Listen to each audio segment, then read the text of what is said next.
Good morning, good afternoon, and good evening, everyone, and welcome to the Future of Learning. My name is Chami Akmeemana. I'm the CEO of Convergence.Tech. Though we're physically distanced, I'd like to kick off this forum by acknowledging that the land upon which we gather, at least the land I'm on, is the traditional territory of many nations, including the Anishinaabe, the Haudenosaunee, and the Wendat peoples. This is now the third annual Future of Learning event we have run, and I'm happy to say it's flourishing. We have twice as many speakers this year, up to 40 now. We have over 600 registrations from almost 40 countries. At a time when most of us can't travel and see folks from around the world, I love the fact that we have such rich international representation all together in one spot at one time. I think education inspires passion in a way very few other things do. We feel that responsibility to young people and to learning and improvement in our gut. We want to put the world on a better track, on the right track, and education is the tool to do that. Education is a calling as much as it is a profession. Well, today, we have more than 40 leaders, thinkers, and educators speaking. We have K-12, higher education, and new learning models represented. We have government, technologists, and futurists. We have students, a voice I think that's too often left out of the conversation. Outside North America, we have views from around the world with speakers from Brazil, India, UAE, UK, and Singapore. This is a group that is very well qualified to speak to the challenges and the way forward.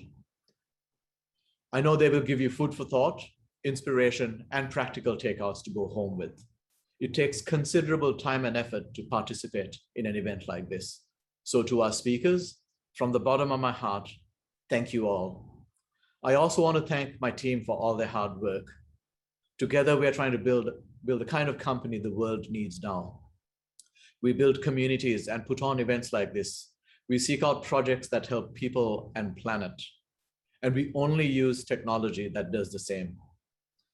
We've become an expert with emerging technologies and bringing them together in the real world for clients with powerful results.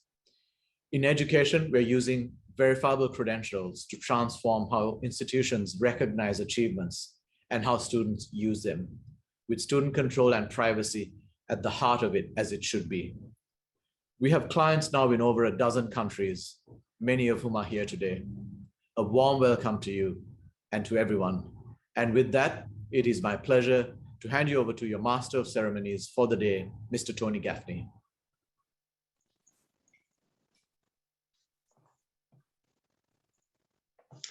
Thank you, Chami. It's my absolute privilege to be Master of Ceremonies for the conference today. And we've got quite a packed schedule to share with you. Essentially, between now and lunchtime, we've got four sessions, and directly up is going to be Mr. Andreas Schleicher, who's Director for Education and Skills at the Organization for Economic Cooperation and Development. And he will open our conference and set the context and the tone for the day. So more about the detail of that in a moment. Following Andreas, we're privileged to have Mr. Alistair Kroll, who will give his keynote, who will give, okay, my apologies about that. And he will, Andreas will give his keynote on what education needs to do in order to keep pace with the changing workplace. As some commentators have said, we probably witnessed a decade of change in the first year of the pandemic. We've got two additional panel discussions which will follow, covering different aspects of education in today's digital world. Firstly, what we need to do in terms of teaching and learning about identity, privacy, and big data, and how educators are changing the way they recognize and reward achievement. Now, I mentioned lunch, and some of you may be expecting it to be delivered, but I'm afraid that our budget this year does not allow it. maybe next, or even better, perhaps we can even have this conference in person. That would be fantastic. Now, looking at the afternoon and what we have planned, we have a conversation about how new learning models are replacing conventional education. That will be followed by a group sharing global perspectives with us from around the world. And then, as Chami mentioned earlier, all important is the voice of the student. And we will hear directly from students on their experiences in terms of education in the time of COVID.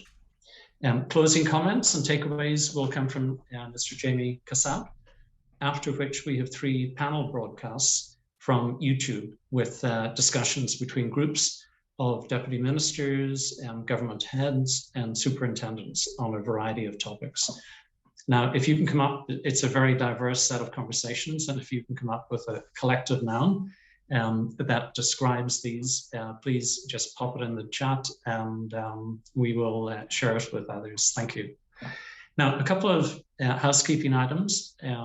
The majority of our panels are live. Some we've had to record, and that's the reality of us actually having speakers participate from 17 different time zones around the world. A number of the discussions will provide you with the opportunity to ask questions, and the Q&A icon is positioned at the bottom of your screen.